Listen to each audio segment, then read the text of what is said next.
Good morning children.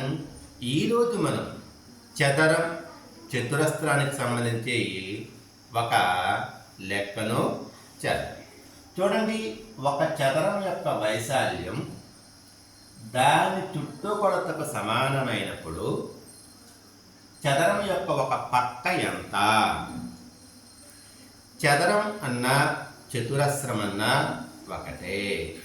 చతురస్రం అంటే 4 భుజాల పొడవులు సమానంగా ఉంటాయి.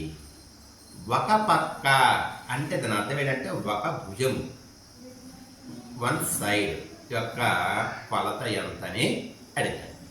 దానికి ఆన్సర్లు ఏ 6 సెంటీమీటర్లు, బి 2 సెంటీమీటర్లు, సి 4 సెంటీమీటర్లు, డి 8 సెంటీమీటర్లని ఇచ్చారు. చతురస్రము లేక చదరము చూడండి, ఈ విధంగా ఉంటే దాని యొక్క అర్థం ఏంటంటే 4 భుజాల పొడవులు కూడా సమానం. ఇక్కడ ఏమిచ్చాడు? చదరం యొక్క వైశాల్యము అంటే చతురస్రం వైశాల్యము దాని చుట్టుకొలతకు అంటే చతురస్రం చుట్టుకొలతకు సమానం అన్నాడు. ఓకేనండి. చతురస్ర వైశాల్యము భుజము ఇంటూ భుజము ఈక్వల్ టు చతురస్రం యొక్క చుట్టుకొలత 4 ఇంటూ భుజం.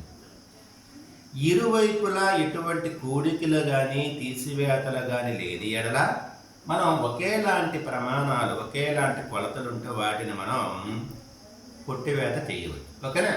సో ఈ పక్కన భుజం ఉంది, ఈ పక్కన భుజం ఉంది. సో భుజము ఈక్వల్ టు 4. అంటే ఇక్కడ 4 అని ఇచ్చాడు తప్ప ఎటువంటి ప్రమాణాలు ఇవ్వలేదు. కానీ మనకు ఆన్సర్లో 4 సెంటీమీటర్లు అనేది ఇచ్చాడు కనుక ఆన్సర్ అనేది సి అవుతుందన్నమాట. Okay, thank you.